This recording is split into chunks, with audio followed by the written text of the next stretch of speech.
সবাইকে আন্তরিক শুভেচ্ছা। আশা করি আপনারা সকলেই ভালো আছেন। আজকে উচ্চ প্রাথমিক এবং নবম থেকে দ্বাদশ শ্রেণীর শিক্ষক নিয়োগ বিষয়ে বেশ কিছু গুরুত্বপূর্ণ তথ্য দিচ্ছি, তাই ভিডিওটি প্রথম থেকে শেষ পর্যন্ত ভালো করে শুনে বোঝার চেষ্টা করবেন। উচ্চ প্রাথমিকের শিক্ষক নিয়োগের ক্ষেত্রে আপনারা দেখছেন এই মুহূর্তে কাউন্সেলিং শেষ পর্যায়ের দিকে, আর গুটি কয়েকজন রয়েছেন, তারপরেই কিন্তু ক্লোজ হয়ে যাচ্ছে আপার প্রাইমারির নিয়োগ প্রক্রিয়া, অর্থাৎ সম্পূর্ণ হয়ে যাচ্ছে। এমনই কিন্তু হয়তো WBSSC একটা নোটিশ করে জানিয়ে দেবে যে এই মুহূর্তে আপার প্রাইমারির শিক্ষক নিয়োগ প্রক্রিয়া সম্পূর্ণ, নতুন করে হয়তো আর একটা নিয়োগ প্রসেস চালাতে পারে। তো নতুন করে যদি প্রসেস চালায় তাহলে সেখানে কারা কারা সুযোগ পাবে? নতুন যদি প্রসেস চালায় তাহলে যে সমস্ত টেট পাস চাকুরি প্রার্থী রয়েছেন তাদেরকেই নিয়ে একটা ইন্টারভিউ নেবে, তারপর তার পরিপ্রেক্ষিতে নিয়োগ প্রক্রিয়া সম্পন্ন করবে। এটা হচ্ছে নতুন প্রসেস। আর যদি নতুনভাবে পরীক্ষা নিয়ে একটা প্রসেস চালায় তাহলে সেই ক্ষেত্রে যে সমস্ত চাকরি প্রার্থী ইতিমধ্যে টেট পাস করে আছেন, সেই সঙ্গে যে সমস্ত ফ্রেশার ইতিমধ্যে যারা চাকরি পরীক্ষা দেবেন, অর্থাৎ আপার প্রাইমারির টেট পরীক্ষা দেবেন, তাদের সঙ্গে হয়তো এই যারা পাস করে রয়েছেন তাদের ইন্টারভিউ নেবে। এই হচ্ছে দুটোর মধ্যে তফাৎ। তাহলে যদি নতুন করে প্রসেস চালায় তাহলে সেখানে সম্ভবত 20 নম্বরের একটা সাবজেক্ট ওয়াইজ পরীক্ষাও নিতে পারে কমিশন।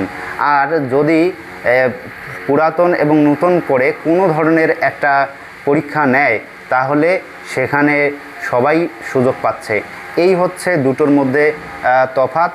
জানি না কোন প্রসেস চালাবে বা কিভাবে নিয়োগ প্রক্রিয়াটা সম্পূর্ণ করবে, সময়ই কথা বলবে।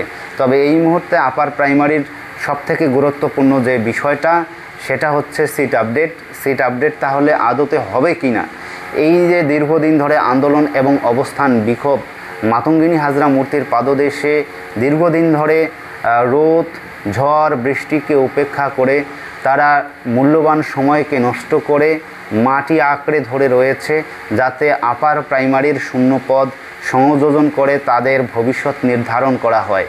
কিন্তু নিয়োগ প্রক্রিয়ায় সম্পন্নের দিকে তাহলে কবে আর এই আপার প্রাইমারির শূন্যপদ সংযোজন হবে? এই বিষয় নিয়ে যখন বেশ কিছু আধিকারিককে প্রশ্ন করা হয় তখন আধিকারিকরা জানান যে তাদের কাছে যতটুকু তথ্য থাকে তারা ততটুকুই তথ্য শেয়ার করে, তার অধিক কিছু বলতে চান না। কিন্তু তাদের কথার মধ্য থেকে আমরা এমনই একটা ইঙ্গিত পেয়েছি যে সমস্ত শূন্যপদ ইতিমধ্যে তৈরি হয়েছে সেই সমস্ত শূন্যপদ সংযোজন করে নতুনভাবে নিয়োগ প্রসেস চালাবে, অথবা নতুনভাবে একটা নিয়োগ প্রক্রিয়া সম্পূর্ণ করবে। হয় নিয়োগ প্রসেস একটা চালাবে কী ধরনের, যে একটু আগে বললাম যারা নতুন করে পরীক্ষা দেবে তারা সেখানে চান্স পাবে না, আর সেই জায়গায় যে সমস্ত চাকরি প্রার্থী ইতিমধ্যে টেট পাস করে রয়েছেন তারাই সেই ইন্টারভিউয়ে পার্টিসিপেট করতে পারবেন, অথবা নতুন করেই একটা নিয়োগ প্রক্রিয়া সম্পন্ন করবেন, নতুনভাবে একটা পরীক্ষা নেবেন। তো যাই হোক, এই বিষয়টা কতটুকু যুক্তিসঙ্গত সেই বিষয়ে এই মুহূর্তে যাচ্ছি না। তবে এই ধরনের একটা পরিস্থিতি এই মুহূর্তে তৈরি হয়েছে এবং তারাও এই বিষয়টা জানিয়েছেন। সুতরাং আপার প্রাইমারির চাকরি প্রার্থীদের যে শূন্য পদের কথা আমি শুনলাম সেটা খুবই আশার আলো দেখাবে। আগামী দিনে আমরা সম্ভবত 25 থেকে 30 হাজারের মতো শূন্য পদ পাচ্ছি এই আপার প্রাইমারির শিক্ষক নিয়োগের ক্ষেত্রে। জানি না এটা কতটুকু বাস্তবায়িত হবে আর এটা সম্পূর্ণ হতে আরও কতদিন সময় লাগবে। সময় সাপেক্ষে আপনাদের সব সময় আমি এই বিষয়গুলো সংগ্রহ করে দেওয়ার চেষ্টা করব। তবে এই মুহূর্তে আপার প্রাইমারির যে নিয়োগ প্রক্রিয়া তা সম্পন্নের দিকে, সম্পন্ন হলেই হয়তো বা ক্লোজিং কোনো ধরনের একটা নোটিফিকেশন WBSSC তার নিজস্ব ওয়েবসাইটে শেয়ার করবে। অবশ্যই আমরা সেটা দেখে নেব। তবে এই মুহূর্তে একটা গুরুত্বপূর্ণ বিষয় আপনারা জানেন যে নবম থেকে দ্বাদশ শ্রেণীর শিক্ষক নিয়োগ প্রক্রিয়া যে প্রথম পর্যায়ে ফর্ম ফিল আপ সেটা হয়ে গেছে এবং এডিট অপশন ইতিমধ্যে দিয়েছে। আগামী মাসের প্রথম সপ্তাহে এবং মাঝামাঝি সময়ে দুটো পরীক্ষা হতে চলছে। তো এই পরীক্ষায় যে সমস্ত চাকরি প্রার্থী আপনারা পার্টিসিপেট করবেন তাদের আমি বলে রাখছি যে ফর্ম ফিল আপে অনেকেই ভুল করেছেন। আমার কাছে যতটুকু তথ্য আছে প্রায় শতকরা 10% ক্যান্ডিডেট তারা কিন্তু ফর্মে ভুল করেছে। তো এই যে ফর্মে ভুল, সেই ফর্মগুলো অবশ্যই ঠিক করার জন্য একটা সময়সীমা দেওয়া হয়েছে এবং আগামী দিনেও দেওয়া হবে বিভিন্ন পয়েন্টের উপর ভিত্তি করে, অর্থাৎ ফর্মের মধ্যে যে পয়েন্টগুলো ছিল ছবি, তারপর আরও সিগনেচার ইত্যাদি, তো এভাবে পরপর হয়তো কিছু এডিটের অপশন দেওয়া হবে। তো এই এডিটের পরেও যদি ভুল থেকে থাকে তাহলে সেই ক্যান্ডিডেটের যে ফর্মটা সেটা বাতিল বলে গণ্য করা হবে। সুতরাং আপনারা আপনাদের বিষয়টা লগ ইন করে, আপনাদের আইডি দিয়ে, আপনাদের পাসওয়ার্ড দিয়ে লগ ইন করে আপনারা দেখুন যে যেখানে এডিট অপশন দিয়েছে সেই জায়গাটা আপনাদের ঠিক আছে কি না। আর ইতিমধ্যে আমরা যতটুকু শুনতে পাচ্ছি যে প্রায় 50,000-এর মতো চাকুরি প্রার্থী তারা কিন্তু ডাবল মানে কয়েকবার করে ফর্ম ফিল আপ করেছেন। প্রথমবার ভুল হয়েছে, দ্বিতীয়বার তারা আবার ফর্ম ফিল আপ করেছেন। তো সেই বিষয়গুলো WBSSC এর পক্ষ থেকে জানানো হয়েছে যে লাস্ট যে তারা ফর্মটা ফিল আপ করেছে সেটাকেই তারা ধরবে এবং সেটার উপরই এডিট অপশনগুলো দেওয়া হবে। তবে তার আগে যারা ফর্ম ফিল আপ করেছিলেন সেটা ক্যান্সেল হবে কি না সেটাও কিন্তু ক্লিয়ারভাবে বলেনি। তো আমরা এই বিষয়ে আপনাদের জানানোর চেষ্টা করব। আর WBSSCর যে সমস্ত চাকরি প্রার্থী বিশেষ করে নবম থেকে দ্বাদশ শ্রেণীর রয়েছেন, এই মুহূর্তে খুবই পড়াশোনা করুন, আর হাতে বেশি সময় নেই। আমি আপনাদের বেশ কিছু তথ্য দিয়ে সহায়তা করব, বিশেষ করে বাংলা কিংবা ভূগোল, ইতিহাস, এই যে বিষয়গুলো রয়েছে তার উপর ভিত্তি করে আমি আপনাদের বেশ কিছু ভিডিও দেওয়ার চেষ্টা করব। যদি আপনারা এগ্রি থাকেন তাহলে অবশ্যই সেই বিষয়গুলো আমি আমার এই চ্যানেলেই শেয়ার করব, আপনাদের যাতে সহায়ক হয় এবং একটু যাতে কাজে লাগে। তো আজকে আমি এই ভিডিও শেষে শুরু করছি বাংলা বিষয়ের বেশ কিছু কবিতা গল্প সম্পর্কে ডিসকাস।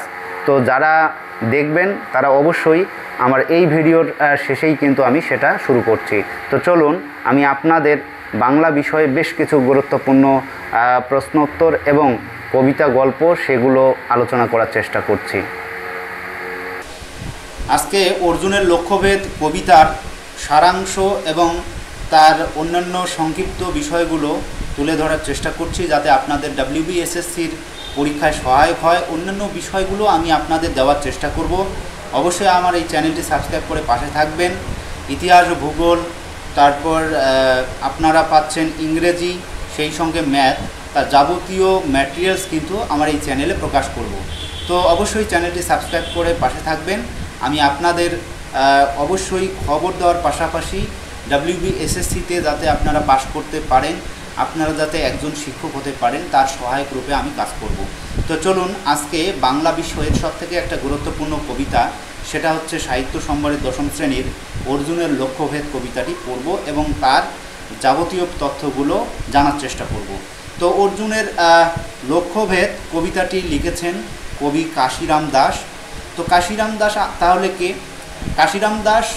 কাশিদাস বা কাশিরাম দেব তিনি একজন মধ্যযুগীয় বাঙালি কবি। তিনি সংস্কৃত মহাকাব্য মহাভারত বাংলা পদ্যে অনুবাদ করেছিলেন। তার অনুদিত গ্রন্থ ভারত পাঁচালী বা কাশিদাসী মহাভারত নামে পরিচিত। তার অনুদিত মহাভারতই বাংলা ভাষায় সবচেয়ে জনপ্রিয়।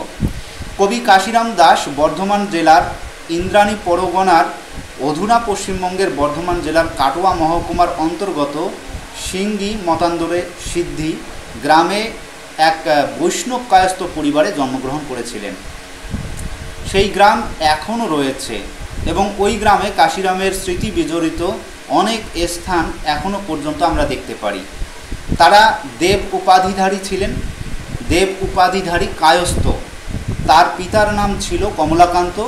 কবিরা ছিলেন তিন ভাই, কৃষ্ণরাম, কাশিরাম ও গদাধর। তারা প্রত্যেকেই ছিলেন কবি। আত্মকাহিনী সম্পর্কে কবি কাশিরাম দাস নিজেই বলেছেন যে ইন্দ্রাণী নামেতে দেশ পূর্বাপর স্থিতি, দ্বাদশ তীর্থেতে যথা বৈশে ভাগীরথী, কায়স্থ কুলেতে জন্মবাস সিঙ্গি গ্রাম, প্রিয়ঙ্কর দাসপুত্র সুধাকর নাম, তৎপুত্র কমলাকান্ত কৃষ্ণ দাস পিতা, কৃষ্ণ দাসানুজ গদাধর জ্যৈষ্ঠ ভ্রাতা, পাঁচালী প্রকাশী কহে কাশিরাম দাস, অলি হব কৃষ্ণ পদ মনে অভিলাষ। তো অগ্রজ কৃষ্ণদাস শ্রীকৃষ্ণ বিজয় এবং শ্রী মদভাগবত পুরাণ অনুসরণে শ্রীকৃষ্ণ বিলাস নামে কাব্য লেখেন।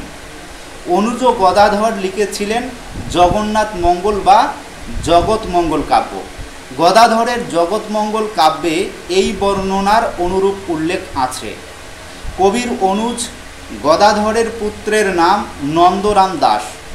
কাশিরাম বেদব্যাস বিরচিত সংস্কৃত মহাকাব্য মহাভারত অবলম্বনে লেখেন ভারত পাঁচালী।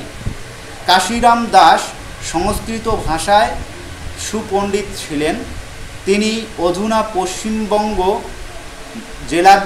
পশ্চিমবঙ্গ রাজ্যের মেদিনীপুর জেলার আবাসগড় বা আশিগড় বা আওসগড়ের জমিদার বাড়িতে আশ্রয় থেকে শিক্ষকতা লাভ করেছিলেন। কথিত আছে উক্ত জমিদার বাড়িতে কথক ও সংস্কৃত পণ্ডিতদের মুখে মহাভারতের কাহিনী শুনে তিনি বাংলা ভাষায় মহাভারত অনুবাদে উদ্বুদ্ধ হন। গবেষকদের অনুমান ভারত পাঁচালী রচনা সমাপ্ত হয়েছিল ১৬শ শতাব্দীর শেষ ভাগে কিংবা সপ্তদশ শতাব্দীর গোড়ার দিকে।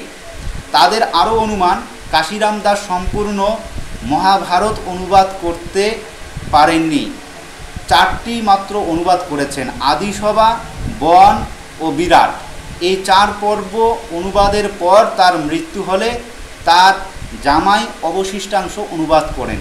যদিও এ নিয়ে মতান্তর রয়েছে। আদিসভা বন বিরাট, বিরাটের কত দূর, ইহা রচি কাশীদাস গেল সজ্ঞপুর। আপনারা হয়তো এই কবিতার অংশটুকু শুনে থাকেন। কারণটা হচ্ছে আদি সভা বন বিরাটের কত দূর, ইহা রচি কাশীদাস গেলা স্বর্গপুর। অর্থাৎ এই 4টি পর্ব সমাপ্ত করে কাশিরাম দাস তিনি মারা গিয়েছেন। অন্য মতে তার ভাইপো নন্দরাম ও অন্যান্য আত্মীয় স্বজনরা মিলে বাকি অংশটুকু সমাপ্ত করেছিলেন। তো যা হোক, আমরা এবার পড়ব কবিতার সারাংশ। এই অর্জুনের লক্ষ্যভেদ কবিতার যে মূল বিষয়টা কী ছিল। অর্জুনের লক্ষ্যভেদ কবিতাটি মহাভারতের আদি পর্বের একটা অংশবিশেষ, যেখানে দ্রৌপদীর স্বয়ংবর সভায় অর্জুনের লক্ষ্যভেদের ঘটনাটি বর্ণিত হয়েছে। আর এই অংশে অর্জুন ব্রাহ্মণবেশী হয়ে স্বয়ংবরে উপস্থিত হন এবং এক প্রতিদ্বন্দ্বিতায় অংশগ্রহণ করেন, অর্থাৎ সেই প্রতিদ্বন্দ্বিতায় অংশগ্রহণ করেন। তাকে একটি ঘূর্ণায়মান মাছ দেওয়া হয়েছে, অর্থাৎ ঘূর্ণায়মান কাঠের মাছ দেওয়া হয়েছে যাতে তার চোখে তীর বিঁধতে পারে। আর যে ওই ঘূর্ণায়মান মাছের চোখে তীর বিঁধতে পারবে তার সঙ্গেই বিবাহ দেওয়া হবে দ্রৌপদীর, অর্থাৎ দ্রৌপদীকে লাভ করতে পারবে।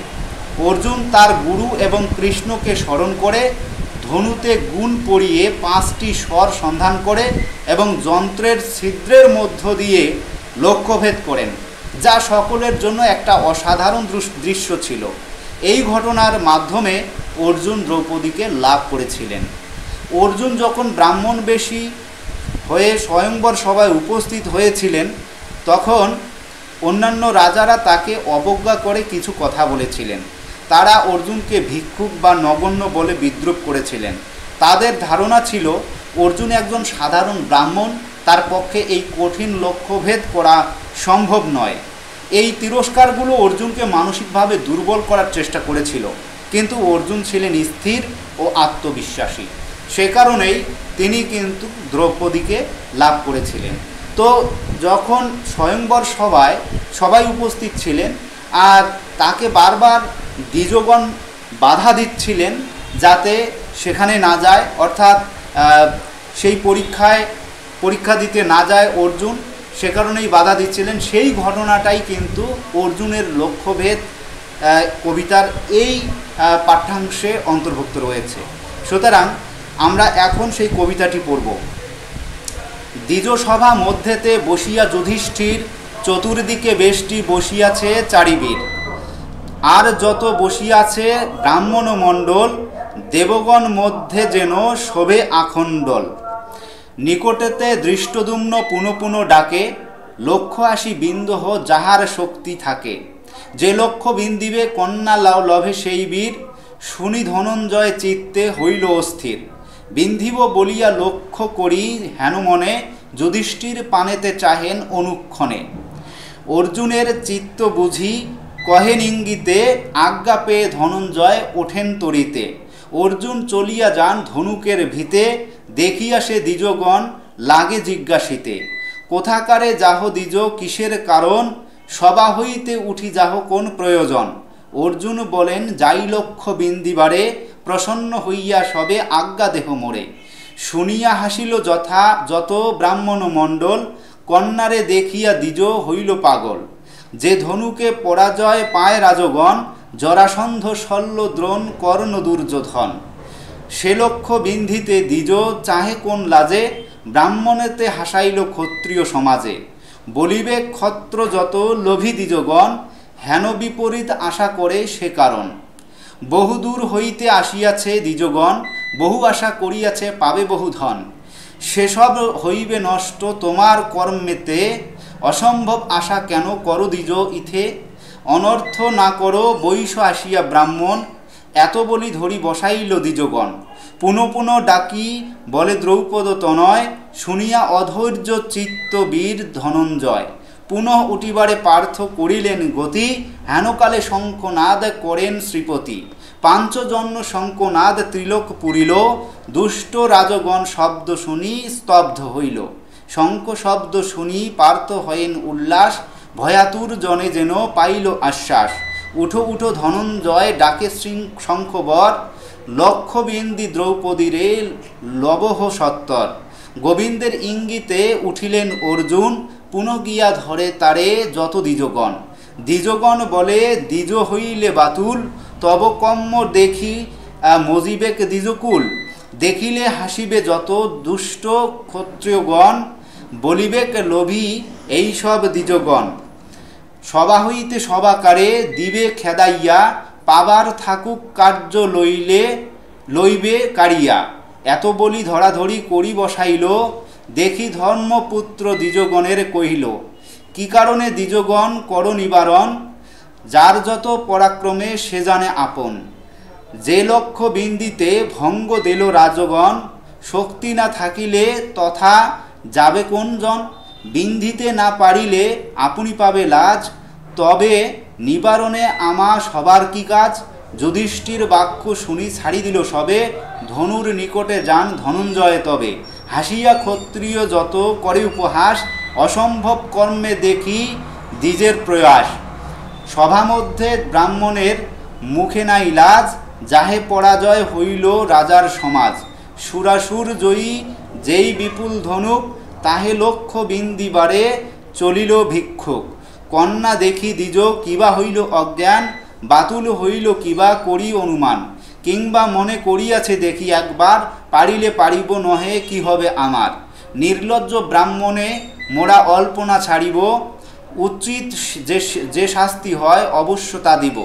কেহ বলে ব্রাহ্মণেরে না বলো এমন, সামান্য মনুষ্য বুঝি না হবে এজন।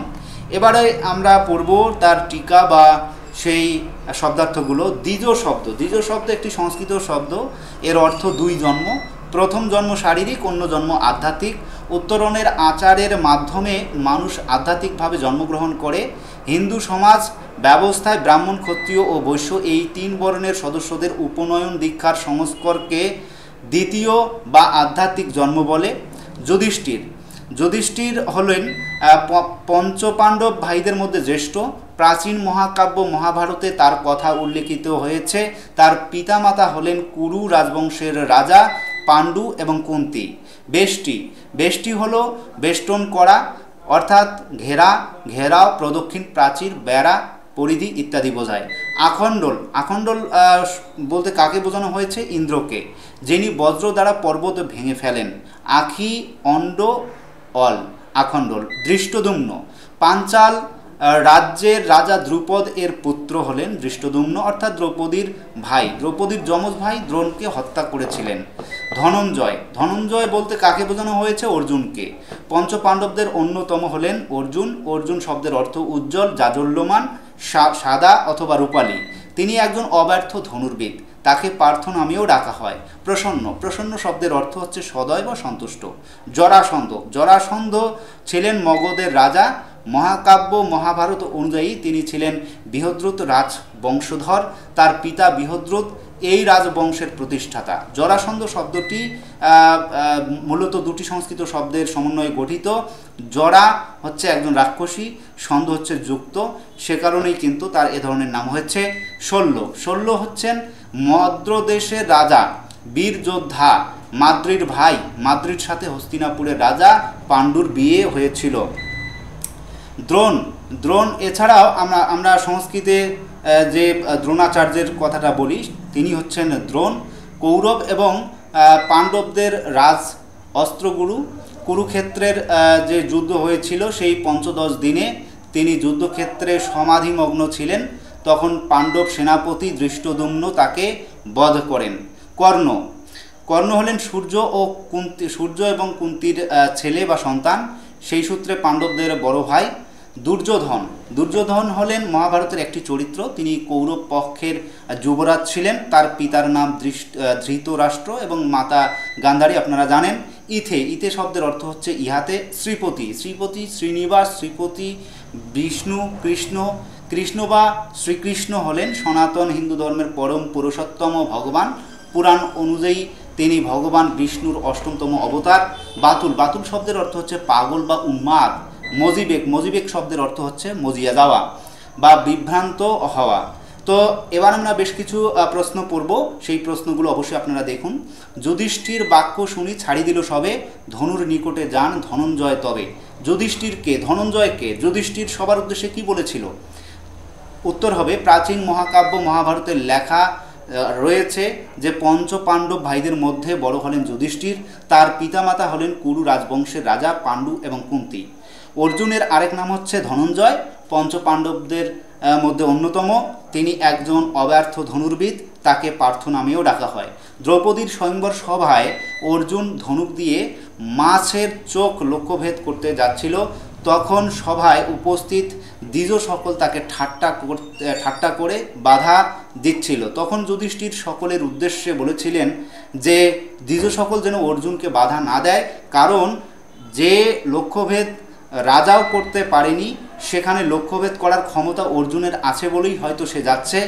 যদি লক্ষ্যভেদ করতে না পারে সে নিজেই লজ্জা পাবে, সুতরাং তাকে বাধা দেওয়া উচিত নয়। এই কথা শুনে সকলে থেমে গিয়েছিল।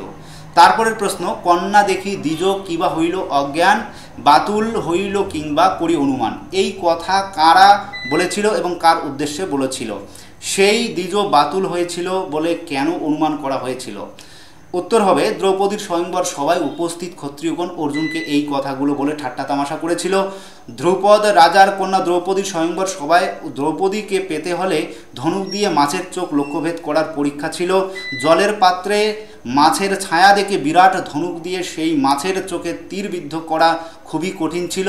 দ্রোণ, কর্ণ, দুর্যোধনের মতো ক্ষত্রিয় রাজারা সেই ধনুক দিয়ে লক্ষ্যভেদ করতে ব্যর্থ হয়েছিল। এই রকম একটা অসম্ভব কাজ করতে অর্জুন যখন চেষ্টা করতে যাচ্ছিল, তখন স্বয়ংবর সভায় উপস্থিত সকল ক্ষত্রিয়রা তাকে উপহাস করেছিল। তারা ঠাট্টা করে বলেছিল হয়তো ব্রাহ্মণ ভিক্ষুক অর্জুন দ্রৌপদীর রূপ দেখে দিশেহারা হয়ে গিয়েছিল অথবা পাগল হয়ে গিয়েছে। যে পরীক্ষায় সকলে ব্যর্থ হয়েছে, পাগল না হলে সেখানে কেউ যোগ দিতে যায় না। তারপরের প্রশ্ন দেখুন, যে নিকটেতে ধৃষ্টদ্যুম্ন পুনঃ পুনঃ ডাকে। ধৃষ্টদ্যুম্ন বারবার ডেকে কি বলেছিল? ধ্রুপদ রাজ্যের কন্যা দ্রৌপদীর স্বয়ংবর সভায় দ্রৌপদীকে পেতে হলে ধনুক দিয়ে মাছের চোখ লক্ষ্যভেদ করার পরীক্ষা ছিল। সেই সভায় দ্রুপদ রাজার পুত্র ধৃষ্টদ্যুম্ন সভায় সকলকে বারবার ডেকে বলেছিল যে বীরের শক্তি আছে, সে লক্ষ্যভেদ করুক, তাহলে সে দ্রৌপদীকে লাভ করতে পারবে। তারপরের প্রশ্ন, কন্যা দেখি দ্বিজ কিবা হইল অজ্ঞান, বাতুল হইল কিংবা করি অনুমান। দ্বিজ ও বাতুল শব্দের অর্থ কি? কন্যা ও দ্বিজ বলতে কাকে বোঝানো হয়েছে? কার বাতুল হওয়ার কথা বলা হয়েছে? দ্বিজ শব্দের অর্থ যে দুইবার জন্মগ্রহণ করেছে, অর্থাৎ ব্রাহ্মণ। বাতুল শব্দের মানে হচ্ছে উন্মাদ বা পাগল। এখানে কন্যা বলতে ধ্রুপদ রাজার কন্যা দ্রৌপদীকে বোঝানো হয়েছে, আর দ্বিজ বলতে অর্জুনকে বোঝানো হয়েছে। তবে দ্বিজ বলতে ব্রাহ্মণ। তো দ্রৌপদীর স্বয়ংবর সভায় লক্ষ্যভেদ করতে উপস্থিত অর্জুনকে অন্যান্য দ্বিজগণ বাতুল বা পাগল ভেবেছিলেন। এবার তারপরের প্রশ্ন যে যুধিষ্ঠির বাক্য শুনি ছাড়ি দিল সবে, ধনুর নিকটে যান ধনঞ্জয় তবে। যুধিষ্ঠিরের কোন কথা শুনে সকলে ছেড়ে দিয়েছিল? আপনারা সকলেই জানেন যে ব্রাহ্মণেরা যখন অর্জুনকে লক্ষ্যভেদ করতে বাধা দিচ্ছিল, সেই সময় যুধিষ্ঠির সবাই উপস্থিত হন এবং সকলকে বললেন যে প্রত্যেকেই নিজের ক্ষমতা জানে, অর্জুনও নিজের ক্ষমতা জানে, সেই কারণে লক্ষ্যভেদের জন্য তিনি উঠে দাঁড়িয়েছিলেন। আর তিনি অর্থাৎ অর্জুন যদি তার ক্ষমতা দেখাতে না পারে বা লক্ষ্যভেদ করতে না পারে তাহলে সে নিজেই লজ্জা পাবে, সুতরাং তাকে বাধা দেওয়া উচিত নয়। তারপরে প্রশ্ন দেখুন যে নির্লজ্জ ব্রাহ্মণ মোরা অল্পে না ছাড়িব। কাকে নির্লজ্জ ব্রাহ্মণ বলা হয়েছে, কেন তাকে নির্লজ্জ ব্রাহ্মণ বলা হয়েছে? এখানে দ্রৌপদীর স্বয়ংবর সভায় লক্ষ্যভেদ করতে যাওয়া অর্জুনকে নির্লজ্জ ব্রাহ্মণ বলা হয়েছে। দ্রৌপদীর স্বয়ংবর সভায় উপস্থিত যে ব্রাহ্মণ ও ক্ষত্রিয়রা অর্জুনকে লক্ষ্যভেদ করতে বারে বারে বাধা দিচ্ছিল তাদের কথা বোঝানো হয়েছে। তারা উপহাস করেছিল যে এখানে কাকে নির্লজ্জ ব্রাহ্মণ বলা হয়েছে? এখানে নির্লজ্জ ব্রাহ্মণ বলতে অর্জুনকেই বোঝানো হয়েছে। কেননা সে যেখানে বড় বড় রাজারা যোদ্ধারা ব্যর্থ হয়েছে সেই জায়গায় অর্জুন কিভাবে গিয়ে সেই মাসের চোখ লক্ষ্য করে তীর হানবে, সেই বিষয়টা কিন্তু ভেবে এই কথা বলা হয়েছিল। তো যা হোক, তারপরের প্রশ্নটা দেখুন যে আজ্ঞা পেয়ে ধনঞ্জয় উঠেন তরিতে। ধনঞ্জয় কি আজ্ঞা পেলেন? ধৃষ্টদ্যুম্ন যখন দ্রৌপদী স্বয়ংবর সভায় লক্ষ্যভেদ করতে উপস্থিত তখন আহ্বান করেছিল যে অর্জুন অস্থির হয়ে যাচ্ছিলেন। ধৃষ্টদ্যুম্ন যখনই স্বয়ংবর সভায় আহ্বান করছিলেন তখনই কিন্তু অর্জুন অস্থির হয়ে পড়ছিলেন। তিনি লক্ষ্যভেদ করবেন বলে মনস্থির করেছিলেন এবং অনুমতির জন্য বারবার যুধিষ্ঠিরের দিকে তাকাচ্ছিলেন। অর্জুনের মনের কথা বুঝে যুধিষ্ঠির তাকে ইশারায় লক্ষ্যভেদ করার অনুমতি দিলে অর্জুন ধনুকের দিকে এগিয়ে যায়। তো এই হচ্ছে মূল বিষয় এবং আপনারা এটাকে বারংবার পড়ার চেষ্টা করবেন এবং এর থেকে আরও যদি কোথাও বেশি তথ্য পেয়ে থাকেন সেখান থেকেও সংগ্রহ করে পড়ার চেষ্টা করুন। তো আজকের ভিডিও এ পর্যন্ত। সকলেই ভালো থাকবেন, সুস্থ থাকবেন, ধন্যবাদ।